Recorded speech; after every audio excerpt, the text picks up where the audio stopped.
Welcome to the Everybody Eats podcast. I'm your host, Blake Greenawalt. Have you ever shaken the hand of the farmer that feeds you? Our mission is to explore and share local food systems and show how food sovereign communities can be established across the country. Join us as we speak with farm founders, innovators, and educators as we learn about their paths forward. Enjoy! Joining the podcast now is Erin Riley.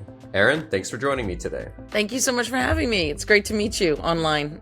So, Erin is an ecology-forward, cruelty-free garden and landscape contractor located in Southern California.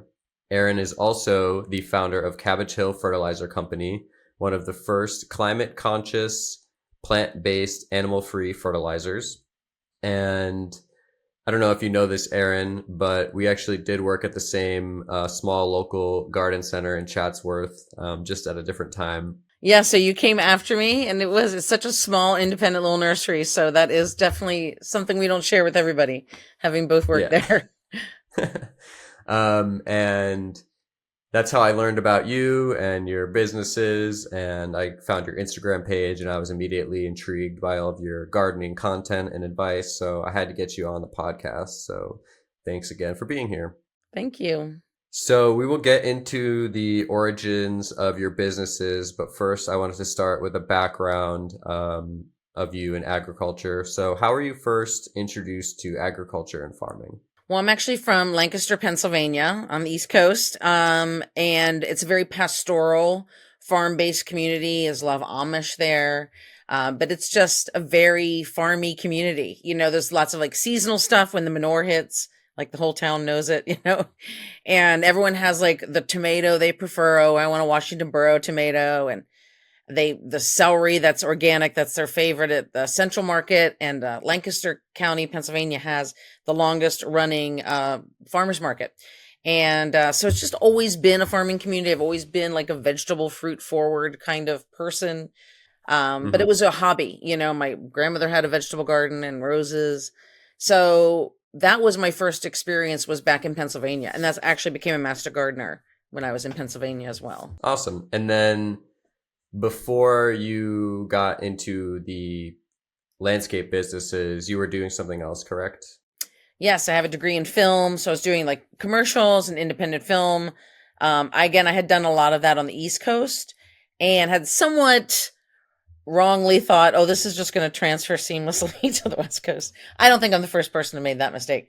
But it was like a much different show out here. And so I was always kind of struggling to have as much success out here that I had back East. And then I got married, had kids, and I was just like, I just want to stay home with the kids for a while, not necessarily go back to this career that wasn't burgeoning really anyway. And, you know, when you have kids and stuff, but you also become more aware of like food and what people are eating and, you know, what organic is. So I do think that also played into my consciousness about food. And then when I got divorced, it was not in my plans. And so I kind of had to quickly find cash. What am I going to be able to do? What am I going to be able to work around kids' schedules? And I wanted to find something that was still a passion. It was such a dark time. I was like, I have got to at least be able to find something I enjoy doing. And, you know, as you know, gardening is just one of the most enjoyable tasks, you know, and ways to spend your time that there are. So I was very lucky to be able to take that gardening hobby and turn it into a business that supported my family. Awesome. And that is Hope Gardens. Yeah. And at Hope Gardens, you're creating and maintaining not just home gardens, but also schools and some organizations, right? Yeah. In fact, my kids' school was one of the first places. I sort of sound like like a large scale gardening. You know, because they had this school garden there, and they one day created a little lunch for us. And it wasn't like it was a big, you know, it was just their teacher who's skilled, but you know, it wasn't like a well-oiled machine garden. It was just like patch of dirt and some weeds from the distance. And they grew the most delicious potatoes I'd ever had in my life. And I'm Irish, you know, I already am catered to the potato. But this had taste, you know, it was like a whole different experience. To me, I don't know, I just had never tasted anything like that. And that these kids had grown it just was astounding to me. So I took over running that school garden and did that for many years. We had like over 30 beds at one point. We used all the grades. We had like 9 grades participating. and it was really great experience. I learned so much.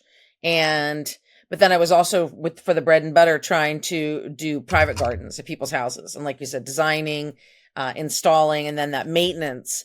Vegetable gardens need so much maintenance. And that's, the installing is almost, it doesn't even like hardly count towards the importance of how you're maintaining your garden.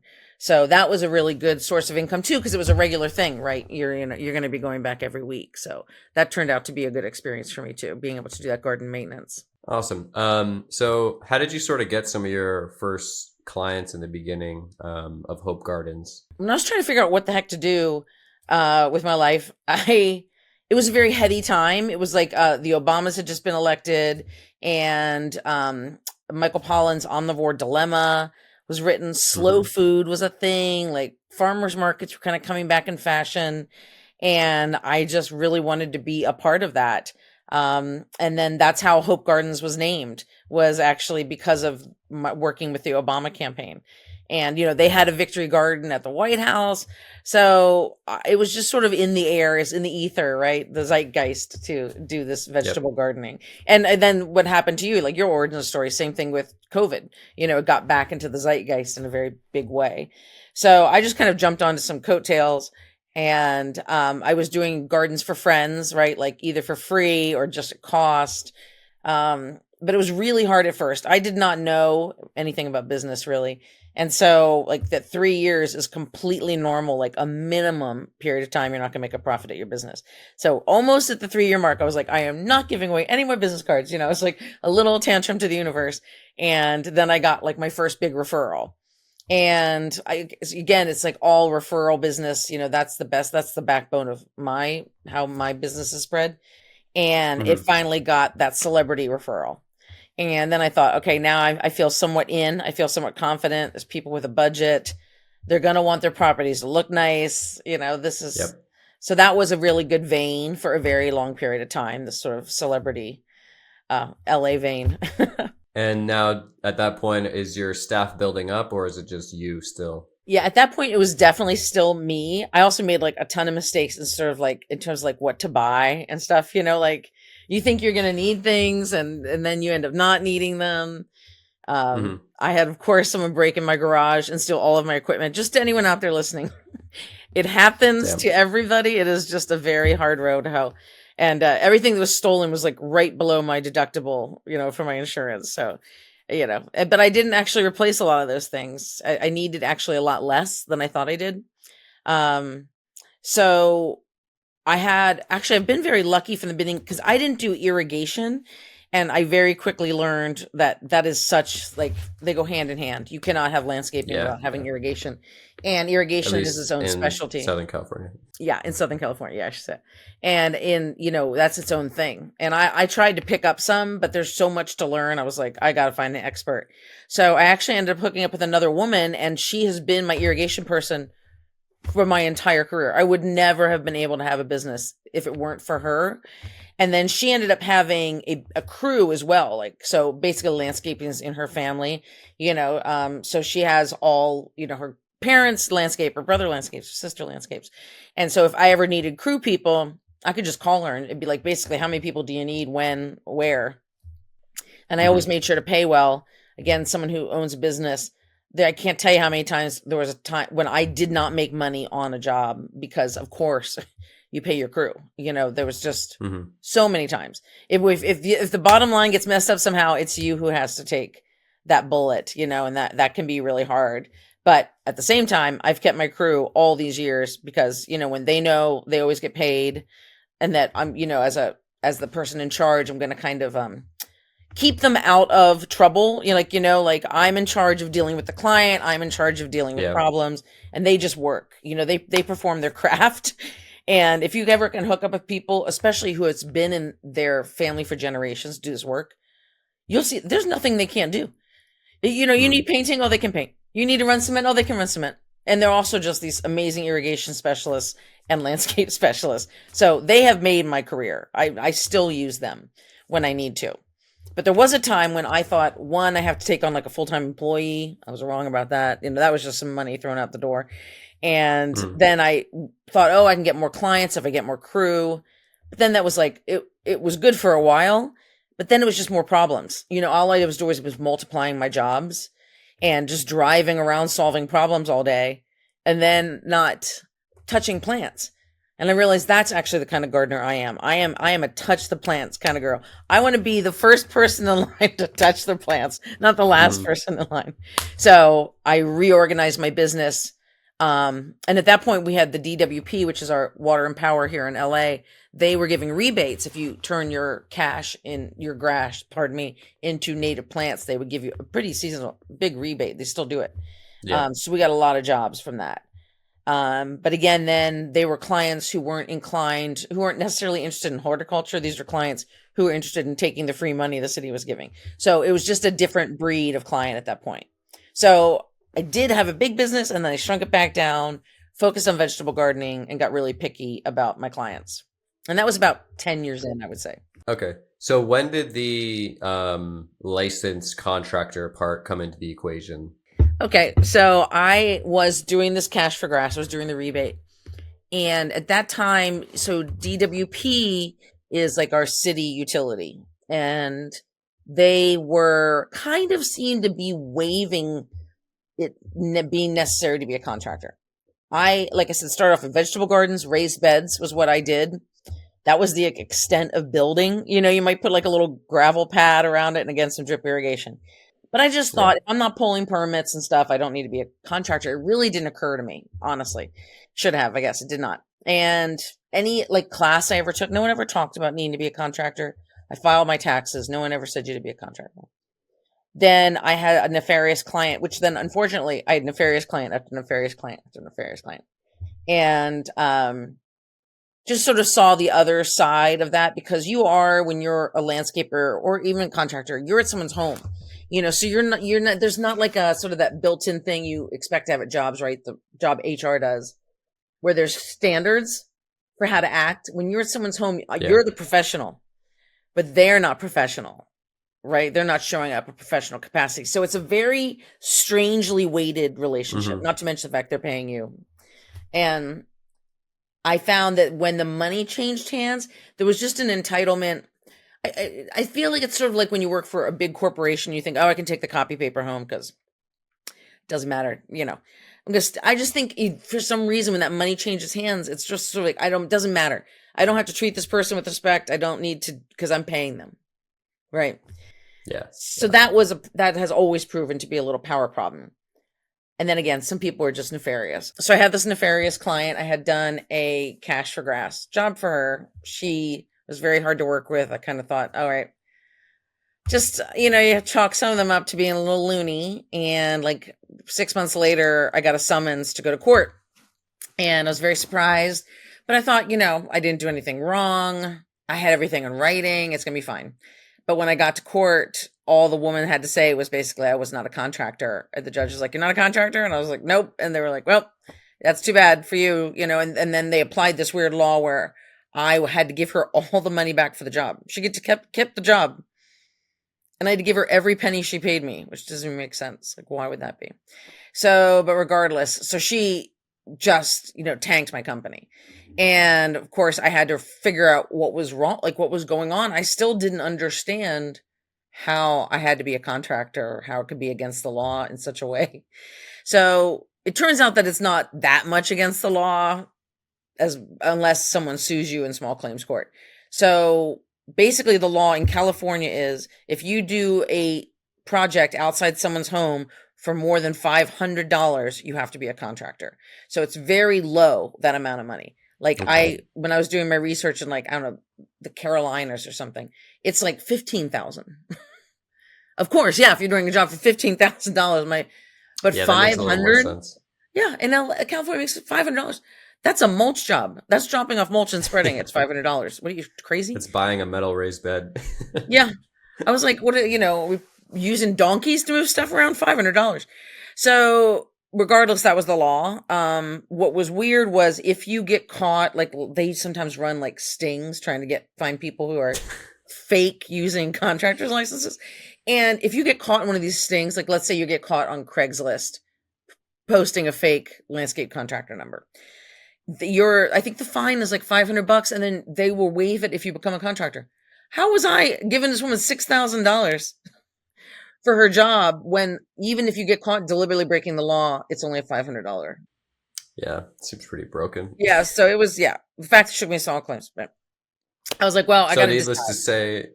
needless to say, you got Yeah, I did. licensed. I did. So not easy to do. So the way the contractors are, if you're a basic contractor, when I think about a general contractor, a GC, they're like a class B contractor. They do home stuff. If you are a class A contractor, they're very rare. You're going to do high rises, hotels, airports, hospitals. You have to be A class.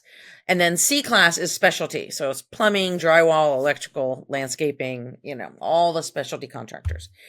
But so they're basically subcontractors, but when you're a landscape contractor, you act on your own. You don't have to be under a GC. So it was very hard to pass that test. I had no idea what would be on that test. I'm not a good test taker, and it was all math and science. I'm sure you find this funny too, because your background's in film and video as well. That you would someday, you basically are the art kid who becomes the science nerd. And, I think when you grow up, they really pigeonhole you. You have to make all these choices, and some of them seem at odds when it really, it all really flows the same way. If you're interested in something, it doesn't have to be like you don't know science or you don't know math. If you follow what you're interested in, I don't know, all those kind of assumptions go away. So that contractor's test was mostly geometry and algebra and, measuring stuff. Because that's, a big part of contracting is measuring stuff. And so they have these ancient blueprints, you could barely see the numbers on them. They've been photocopied so many times. Oh my Lord. It was so hard. And I did all the pre-tests, I did all that kind of stuff. And it was still very, very difficult. But I passed on the first run, which was my goal. I wasn't going to give myself a second chance. So I did pass, got that light. And once you have your contractor's license, you always have it, as long as, of course, you pay the state your fee. And then this year, is it a yearly fee or just a one-time fee? No, of course not. I want a one-time fee. They're not going to make me that way. Yeah, no. So it's every other year you have to pay. So every other year it's like $500. Okay. And But the initial license was that much it's too? like that much too. Yeah, I would say. Yeah. And that's how much the fine is? That's much. Like, there's $6,000. Thank God I could not look at that woman in the eye, but my husband went and negotiated it like to half of it. Oh, that's nice. Yeah. So that is still like such a dagger to the heart. But now at least I was legal in that way, because when I looked back being a pre-contractor, it was like $1 million. Like if every single person I ever worked for took me to court and I had to give them back their money, and I already said, like, there's times when if I either calculated profits wrong or things go wrong just on the job, that comes out of my pay. So there were so many times I didn't even make money on jobs, and to think someone could come sue me for the job I didn't even make any money on. And that's the hard part about being the contractor. That's the really hard part about being the boss. And again, like I said, you're going to people's homes. I guess it'd be the same if you're going to their business as well. But like I once had these guys deliver some plants, and it was from a big nursery, not like a rinky-dink one. No, not like the deer one we worked for. It was a big nursery. And so they had their own delivery, big guys coming in. They were going to move all these plants. They were big, like 15-gallon plants. And I missed them by like a few minutes. Like I was on my way there. They got there early. And so they had left by the time I got there, and I had asked them to put the plants in the backyard. Well, they must have knocked one of these huge plants up against the post of the guy's fence and knocked the post over. Knocked the guy's fence over. Who do you think's going to pay for that? Aaron. You think the nursery paid for it? No, sir. No, sir. Thank God he went halvesies with me. Halvesies to fix this entire cement, So it's just stuff that happens, and you're like, well, there goes that entire job. Because I'm doing small jobs, which I love. Like I want to do these small gardens, but there's not a lot of pockets to hide money. Like to be like, oh, if things go wrong, I'll take it from this thing and pay this thing. It's it's very hard. So, and that's not the kind of thing business insurance really covers. Because again, the business insurance I could afford would have such a big deductible. It wouldn't be. So it's a tough place to make money. I have found, and I'm sure part of that is as a woman. I'm probably not like I don't have like that intimidating contractor thing. You know, Hmm. I find that's just not, maybe I should have had a partner who was like the muscle and go in there and slam some heads You got together. to get one of those hats. I do. Yeah. If I just had the hat. So yeah, so that's how I became a contractor. And that's what the law is here, but it is different state to state. Yeah. So now let's just stay in for people in Southern California or California in general. Say someone's doing jobs that are like around that price or probably costing more. Do you think it's beneficial for everyone to kind of go for that just to cover their ass? Or do you think it's better to not do that if your jobs are a little bit lower than that? Maybe they'll get over, but maybe you know that your clients aren't nefarious. Yeah, I mean, I don't think anyone expects their clients to be nefarious. And again, that was the cash for grass job. So that is also Okay. someone who's not like bent towards beautifying, or conserving their landscape or whatever. They're not about the ecology. Yeah. They're about Yeah. the At all. cash. Not, definitely not. And in fact, I want to answer your question too, but I would often think like, so this was like, oh, we're saving water. And I'd always think, well, if we're really conserving things, what we should do is nothing, you know? Yeah. Oh, plant um, some natives. yeah, yeah. I mean, maybe go, but I mean, doing nothing is going to conserve the most. Like you get trucks on the Yeah, road. yeah. We're doing all this stuff. We're hauling shit left and right. We got these big. We're not conserving a damn thing. We're going to run drip irrigation on this. To do nothing would be to just let nature reclaim this area on its own. But no one wants to do that. I get that. So, but it was kind of hard when you know better to have to kind of be like, well, I'm going to do this, but like for a while too, it was like they wanted, like, I love a dry riverbed, nothing wrong with that, but there was no connection to that actually capturing water. Now, yes, does that decorative area, does it draw water down in somewhat? But it was more for looks than for like, it actually making a difference in the landscaping. So You're talking about like a some of those things. bioswale? Yeah, exactly. It Okay. didn't have to be a swale underneath where it matters. It Yeah. was just gravel on the top. Well, that's not that's not even a swale, is it? It's not even really a rainwater capture. So, there were just things you kind of had to like go along with because again, you're just looking for the job. You just want to be able to support yourself. So I think for people becoming contractors, I don't think it's enforced very much. If you're going to be sort of getting random clients like I was at that point, I would definitely become a contractor if I'm going to remove yeah, for sure. Those are just high profile jobs for some reason too. They are sending it into a government rebate program. So, oh, and that was the other thing. DWP falsely told me that we're waiving anyone needing to be a contractor to do these jobs. And the judge was like, that's not DWP's purview. And I was like, oh, so DWP can't just make up rules. And she's like, this is the state, madam. That's the city. And I was like, oh my God, I'm getting, here I was thinking DWP was having my back. And they're like, they don't have jurisdiction, so I couldn't throw their name around. So, but I think if you're doing government jobs, something like that, of course, you should become a contractor. But again, check your state laws, not your utilities. And most of the people I know are not contractors. The vast majority of people I know aren't. So I just think it was very rare that I got caught up in that. I also do feel like I have some kind of like, alarm. I feel like everything that can happen to someone has happened to me just so I can be the person to tell you like, oh, should you ever get sued for not being a contractor? Or like I had someone do a chargeback on a garden. How do you even know what a chargeback is? How would you even fight such a thing? And she had paid off the job. I had I had FreshBooks, right? So you're doing like an online accounting for your clients. And I didn't know what a chargeback was. It's basically if you have an expensive enough credit card that you just call your credit card and say, I don't want to pay for that. And they charge it back.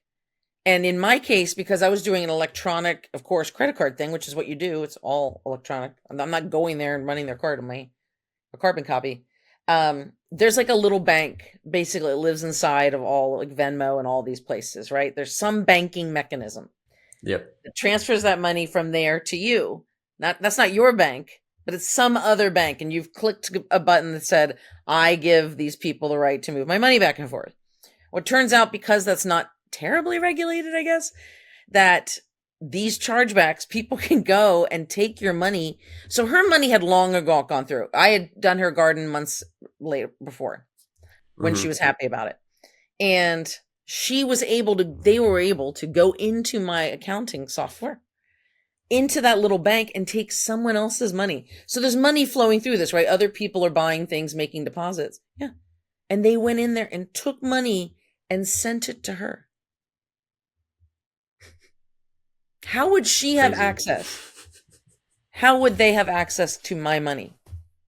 Nobody knows. Nobody knows. So that was the last day I took a credit card. So you're like a walking Murphy's Law. Whatever can go wrong will go wrong. So now with a lot of these jobs, is it like always some sort of foodscaping, or did you ever have any sort of jobs where had no desire for like vegetables and they just like strictly wanted you to do the landscape? But because otherwise they could probably just go to someone else, or because you specialize in the like foodscaping, right? Foodscaping is my favorite niche, but I've done far more landscaping jobs than food jobs. Okay. Yeah. Yeah. The native landscaping is very big out here, and it's more of a drought tolerant thing, and then Mm-hmm. plants that behave as natives. So that is what I've done the most, but mostly because of that rebate program. It's interesting how the incentives can actually like be really beneficial sometimes, and then I wonder why we don't have more of that going on. When this whole thing started, boom, the turf terminators was on the scene, and they had all these guys in uniform shirts, they had trucks. And so they got 80% of the rebate business, and they turned to be from out of state, and they were college friends of whoever the mayor was at the time. And yeah, they just swooped in. Basically, he told them, we're starting this incentive. They swooped in, took 80% of the business, left gravel lots full of nonsense, ugly, ugly stuff, did not care about the ecology, and then left. And made like $5 billion off LA taxpayers. Yeah, dirt would have been at least better than the stone, because the stone even warms up the environment even more.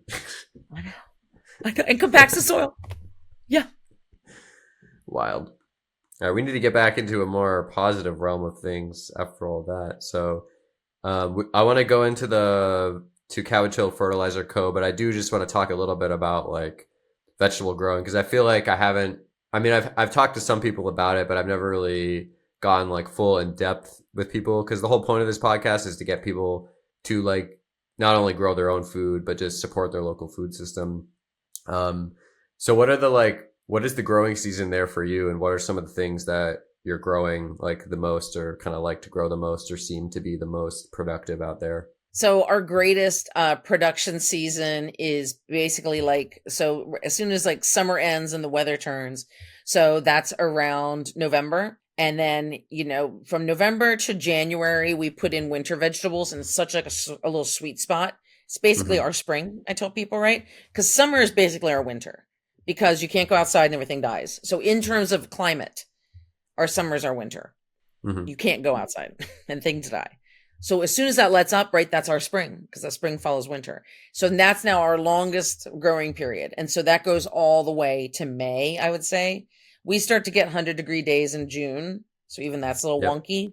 And then July on is a loss. July, September, October. So that's why, again, once November hits and things cool down, that's when you should be beginning, so you can enjoy the whole thing.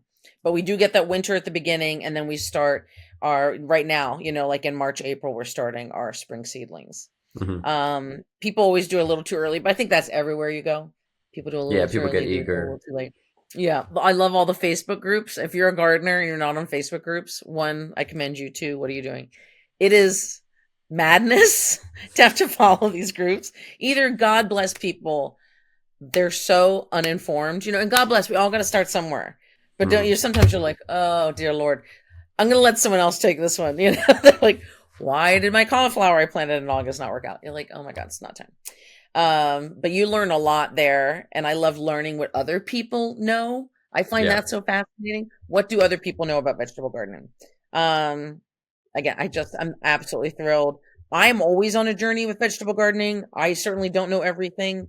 I do know more than most, and I just think it's more retention than anything. I Yeah. just have when I was in film, I was a script supervisor, so I did Okay. continuity. So I Yeah. have this amazing retention. Yeah. You don't want to be in a relationship with me, but because I'll be like, I remember your favorite snack and the way you betrayed me. Like Yeah. very hold you to your task. But I can remember anything. I house celery, chamomile. Like you throw a vegetable at me, and I can tell you how to grow it. And I think that's the thing most people don't understand. And again, it takes time. Every vegetable is different. You are not going to look at a vegetable that it's just not going to grow the way other vegetables grow. Yeah. I don't know if you have any like quick tips or anything, or if not, we could go into the Cabbage Hill Fertilizer Company conversation. Well, I think, one of the big tips, I'm sure, again, we sort of talked about this, is that seasonality, becoming just a slave to the season in terms of trying to like really let people have successful gardens, right?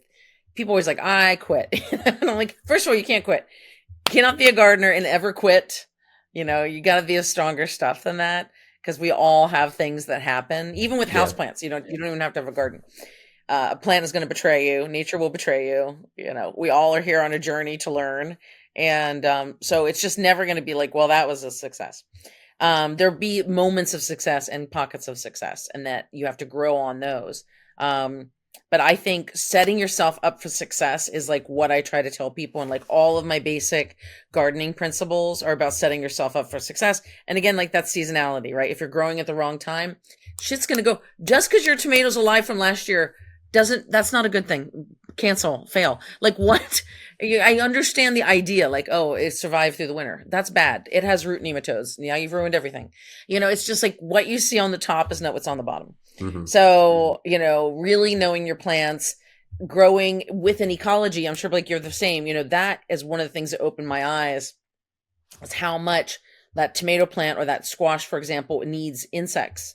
Yep. And how do you get the insects? And it's not just like once and done. I was actually just listening to a podcast today, and they were talking about, he's like, I might just get rid of the whole, they're like organic now, but it was really easy for them to get that label, and they're like incentivized to do it because I guess the people who give out those certifications, like you have to pay them to get that certification. So they're just like doling them out to like everybody. And just because it's organic doesn't mean it's not like have a organic pesticide. It just means it's a biologic insecticide and not a chemical one. So it's still going to kill your insects. But yeah, so yeah, that's a good segue then into the whole environmental factor and how there's a predominantly like animal based fertilizer for consumers and predominantly chemical based, which is potent, but that's just straight nutrients, and you don't have the biology in the soil needed to then have the plants uptake that nutrients. So yeah, let's get into that impetus of Cabbage Hill Fertilizer Company. As part of my vegetable gardening business, I would make my own fertilizer. So basically I'd mix my own fertilizers. And, there was something about handling the materials literally by hand that I think just took me into another level. And that's something like I love about gardening is how your senses are alive. The brain is there doing its thing, Mm-hmm. but even sometimes it's not your eyes. I'm sure, you love touching plants. Your fingers sort of do the walking. Like something just came through my hands. That's all I can say. And I was like, where is this stuff from? I thought I had already kind of boiled it down, no pun intended, to its source ingredients. Where does it come from? And it was just never an answer. It was, the absence of any, even just, there was completely a shut door. I couldn't even figure out the process by which it was made. It just was a complete mystery. And that's when I discovered through just tons of research, the industry of rendering. And when I was able to figure out, just finding the word rendering, just opened all the doors. And so that's the process. Cause I wasn't vegan. I was a big meat eater, and I believed in like ethical animal eating. Yeah. And I believed in organics too. And when I found out what rendering was, and so basically it's the process by which any animal carcass is, dismantled and boiled down to these byproducts. But that process, the process in which the animals enter those facilities, there's nothing organic about it. It's not made, organic chicken meal isn't made from organic chickens. So what makes it organic? You know, there's nothing is organic about the process until it hits the bag. Mm-hmm. And it's the regulators, like you were talking about before, the certifiers and the regulators, they work with corporations and they work with government to basically, what is the best, widest net we can cast for these products to sell them under this label? And so it's not, the label isn't based on what you and I want in our gardens. It is based on what these industries produce and what can be labeled Mm-hmm. organic. And that was very distressing to me. Because everything else made sense. Like kelp makes sense. But this didn't make sense to me. And like you said, the problem is, they are potent. They're potent ingredients. Same if you ate us, it's just no different. It's no different. I mean, of course, live animals are full of nutrients and minerals. We don't give away licenses for fertilizers unless they're made of these ingredients. So you have to pick from their ingredients. So of course I picked things that were non-animal. And those ingredients are starting to have problems. One, because of GMO, right? If it's alfalfa, so soy, corn, alfalfa, these big crops. So you're still buying basically from the same industry, right? That's doing so much harm on the planet, right? So, it doesn't make sense to me. It's not like, again, we're not buying, this isn't coming from like the National Park Service who is cutting down branches or they found them organically on the ground and moved them. No, this is already an industry that is poisoning the planet. And to act like we can get organic fertilizer from that industry as is ridiculous. That is not what organic fertilizer is. It's not what the future of organic fertilizer should be. It's not even good for the planet to make that fertilizer. And of course, like you, I thought, well, it's waste, and oh boy, do they educate us like that. You don't even know you're necessarily being fed these ideas of like a loop system, but someone fed us this idea that waste is a circular thing and it's going around, but it's not, that is regenerative. It's not regenerative. It's being pumped in from this side, it's just poisoning it. And then they're doing this, but the poison never stops. So, it's not waste. Fertilizer is like a very small rung on the rendering industry. But you look at something like leather, leather is not waste material. Mm-hmm. They place an order for leather and they fulfill it. No different than fertilizer. Fertilizer isn't like, well, we'll just take what you got. No, these are $1 billion industry. They put in an order and animals are killed to make that fertilizer. It isn't just an accident. It's not like, well, we'll just take what's left over. So, this idea that we're somehow using waste that we would just laying around the street anyway. Well, no, of course not. All of these industries, all the cosmetics, all, biofuel now. They want to make fuel out of animal carcasses and call it biofuel. Like that's better than fossil fuels. It's all the same.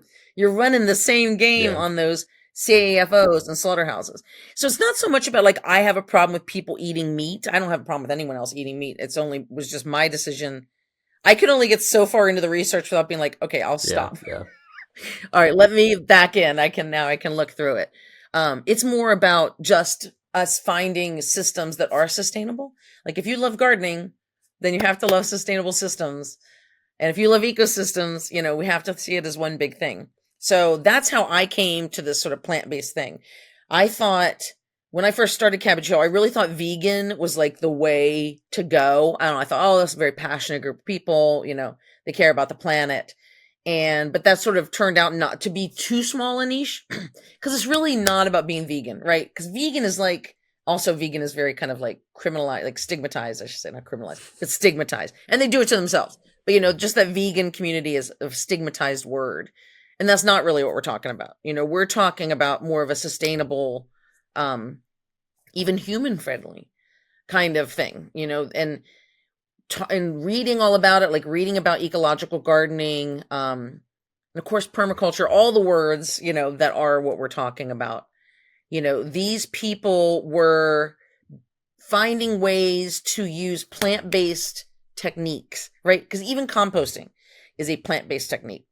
Plant fermentation, plant-based technique, mycorrhiza, these are naturally occurring things in our ecosystems that we want to emulate and reproduce for our purposes. So why don't we make fertilizer out of comfrey? Yep. And not a lot has to grow in comfrey. So why don't we use plants? And then like a comfrey farm, as opposed to like a CAFO, comfrey farm is going to do wonderful things for the planet. So yeah, you're saying why not just do the plant-based version? So that brings me to my question of, can the potency of an animal-based fertilizer be reached by a plant-based fertilizer? I know that that's an uphill battle, but I do think in these camps, she was saying, because she's on like the Organic Advisory Council for Mm-hmm. like the United States, like, you know, they find experts and she sits there. So if people come up and say, hey, I want to redefine organic as this, she's on the board of people that would like write a yay or a nay, like about it, like a scientific paper about it. So she found that they were pushing this high nitrogen fertilizer. So that wasn't organic. Like it was had too much nitrogen in it to be organic. And they were like, oh, we should open up these guidelines, make this really high nitrogen fertilizer organic. And in her research, she found that plants that were kind of basically, she says, spoon-fed nitrogen, those plants were lower in antioxidants. The way we look at protein in our diet, you know, ironically, you know, being vegan or as vegan as possible and seeing it, you know, inside to the meat eating realm, you know, we push protein so much. Well, there's a reason for that, right? They're trying to sell meat. You know, of course, protein is important in our diet, but just like the way they push nitrogen in fertilizer, like there's always a reason for putting someone into the main seat and everyone else is in the lower seat. And I'm sure you know too, nutrition in plants is way more complicated than even the NPK. I feel like the NPK was Right. just sort of like Because that's just a chemical. easy, like to the book sort of thing that they used in like agriculture education, where that was literally like the schooling back in the day. And I didn't go through the school, but I don't know if you know. Do you know Mike Garcia? I'm sure you know him. Yeah. Mike Garcia is like the godfather of like all ecological landscaping in Los Angeles. And I used to do some video work for him. But anyways, he told me that like he learned and like in school that it's like all about this chemical fertilizer NPK and that's it. And that's all that matters. But it's like, no, like what about all the spectrum of macronutrients and other micronutrients and like fungi and like bacterial versus fungal dominated soils? There's such a world down there that why weren't they teaching that? And I know it's because the systems behind that education was to drive this product. And like, unfortunately, that's just how things ended up developing. And it had to take our crops now being devoid of nutrients and crop yields dropping like crazy for us to now be like, oh yeah, maybe we should have been feeding the soil. Like maybe no, obviously we should have been doing that. Like, why didn't you teach that from the beginning? And that's mainly because we abandoned all like proper ecological practices. And I don't know when in the mid 20th century, but crazy. Yeah, in the 50s and stuff. Mm-hmm. Yeah, post-war.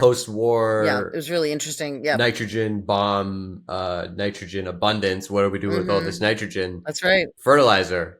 Perfect. Let's bind it to a salt. Let's destroy all the life in that soil, but you'll have big green crops. Like, yeah, like crazy. Yeah. And it was, you know, the baby boom was upon them and they thought, you know, how are we going to feed all these people? I like to think that was their main concern, but I think, you know, people saw dollar signs, but yeah. And, you know, now we're rolling back into, like you said, you know, caring about feeding the soil and not just feeding plants. One of the things that's interesting in those NPK numbers is that, especially for me, when we're talking about like potency. So those three numbers are what you're talking about, right? You're judging like the potency based on how high those numbers are.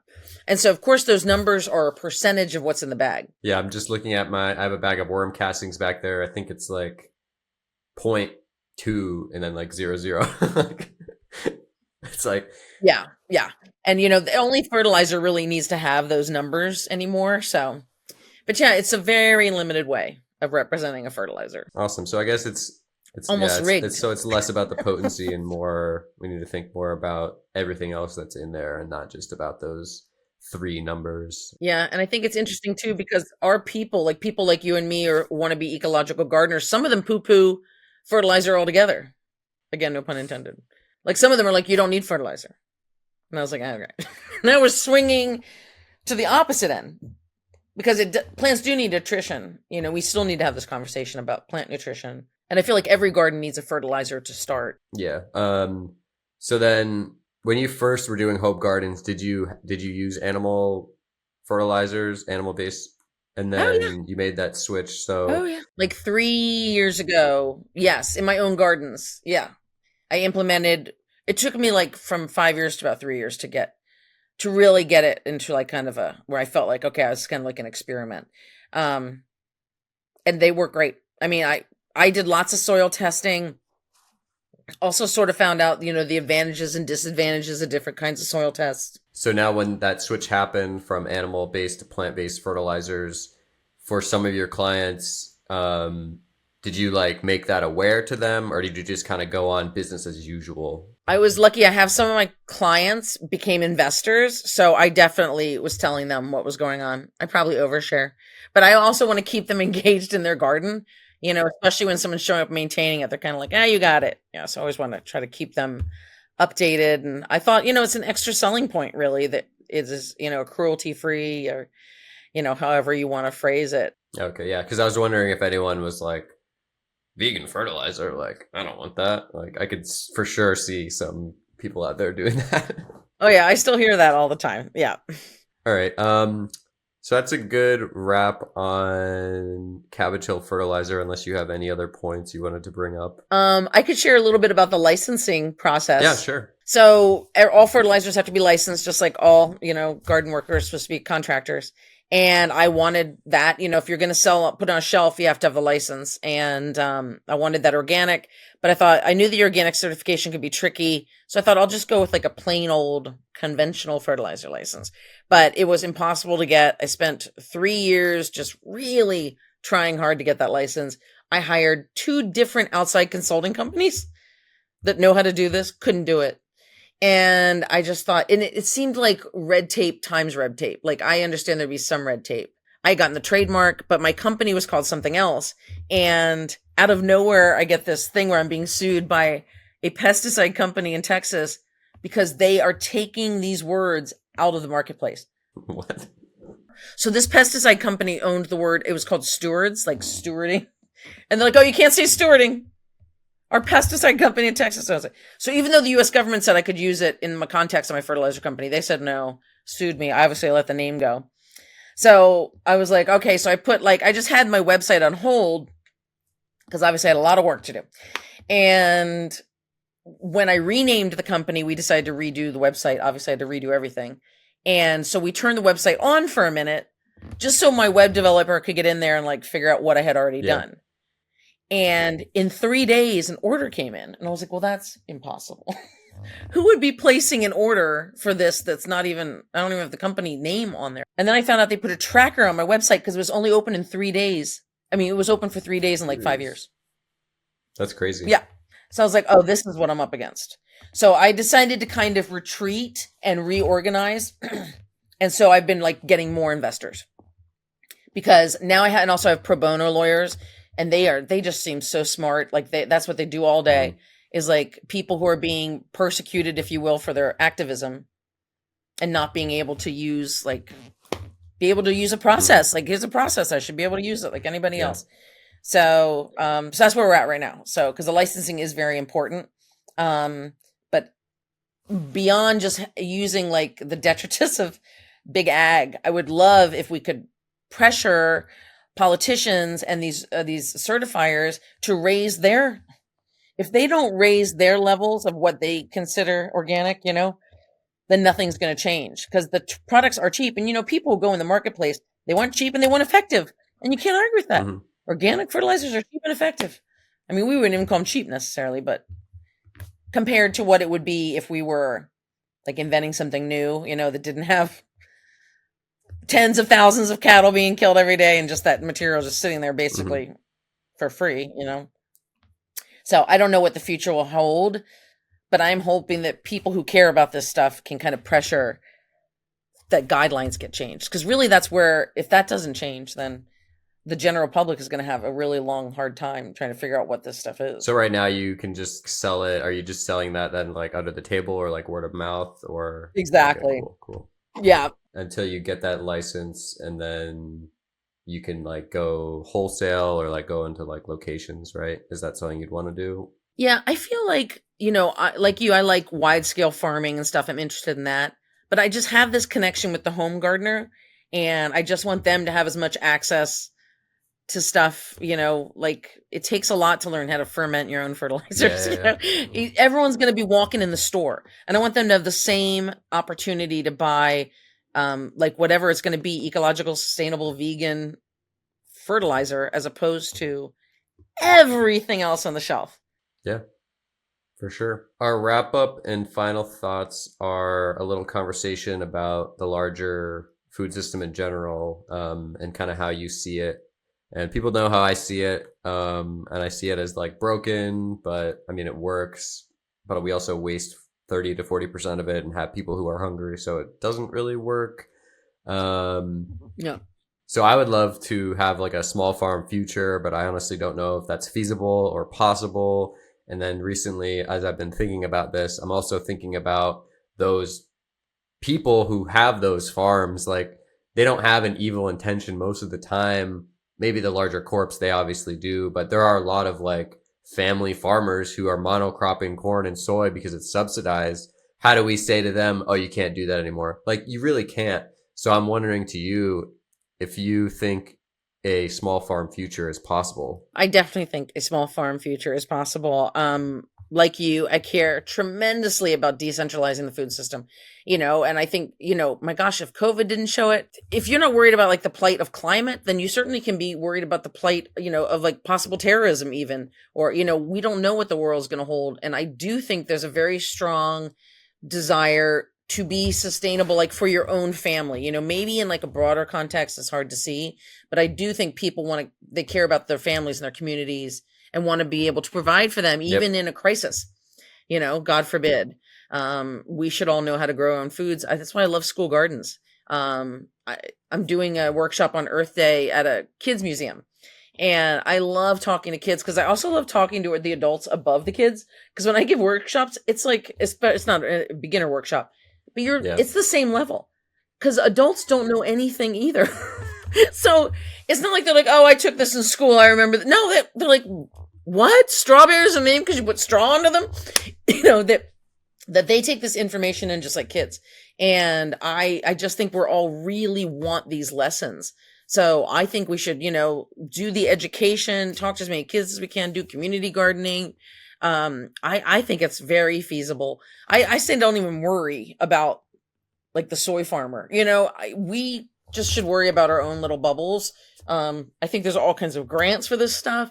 I think there's, all kinds of, I think there's money for this stuff on a small scale. And I think people should be tapping into that. We should be sharing resources, whatever we can do. Yeah, because I'm always like torn between wanting to like tear down the old systems and then just establishing and supporting the new ones. And I'm realizing we can just establish and support the new ones. And then because we vote with our dollar, those factory farms could be phased out the more that we can encourage that local, like the local ranching, or I don't want to go into the regenerative ranching conversation.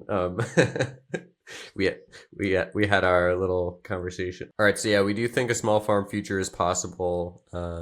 So then, for a call to action, what is one small and one large step that listeners can do to help support these parallel food systems that we strive to create and foster? Yeah, I think these small food systems, right, it's all about self-reliance and self-responsibility.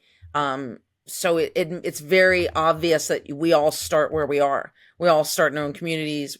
And again, you could have a porch, you could have a little patio, you could have a farm, a community spot, a school spot. A lot of churches have optional garden spaces. Making any small ecosystem around you more inclusive. Again, like the lack of we don't want to use chemicals, even organic chemicals. We want to find a way to deal with pests and fungus that is, friendly for the plant and the planet. For me, fertilizing has just become this niche, and growing your own fertilizer is a great idea. There's so many ways you can grow your own fertilizer. Just today, I was out just picking a bunch of herbs. So I happen to have like yarrow and mugwort. And of course, growing these things are great too. Growing plants that can become fertilizer or mulches or compost. So I had some mugwort, I had some yarrow, I had some tulsi and lavender. and I cut all those up and I stuffed them into a jar with a little dry molasses and some filtered water, and that's going to ferment over time and make a great fertilizer. We're going to use it at a workshop. Unlike a lot of vegans, because who knows who's in charge of deciding what's what.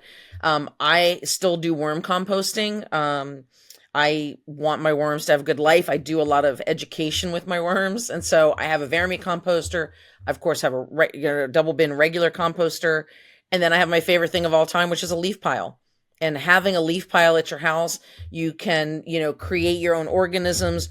Again, we have so much we could possibly talk about, but like you said about fungal versus bacterial colonies, and a leaf pile creates both, which you can add to your garden soil. Not picking up your leaf litter until, spring has passed, having wild places in your yard where things can take their own course. I mean, these are things that you can do that actually affect food systems, even though it seems like rather far away from that. So increasing your own ecology and becoming more aware of it in your natural surroundings would be my first step. Awesome. And then for anyone who is maybe a landscaper or a foodscaper, any advice for people kind of in that realm, whether it's about the licensing or just general advice? Yeah, I mean, find out about your state laws. That's the most important thing. And they're not easy to find. You really have to hunt to find out what these laws are. And I think just being as smart as possible, don't growing too fast, stay in what you really know and what you care about. There's a lot of downside to expanding. The more employees you have, the more problems you have. So, I would expand at a slow rate if I was a new gardener or business person. And then, just check every box. I found my way to Cabbage Hill because I was curious about what was in the fertilizers I was taking to clients' houses, which we should. I personally felt guilty for telling school children and their parents that these fertilizers were safe. And they might be safe, but I actually can't guarantee they're safe, through that whole process. I can't say that organic label on that bag means that product's safe. And, that led me to become a much more aware and politically active citizen, which I think is great for everybody to become. Yeah, totally agree. All right. We're going to get you out of here, Erin. So thank you so much again for joining me today on the podcast. I had a great conversation, and looking forward to see you get that fertilizer license. Absolutely. I'll let you know. And I think this podcast is really important. These are conversations we should be having. So thank you for having it. Thanks for watching. If you enjoyed this episode, please like and subscribe, and please share it with someone that you think will enjoy it too.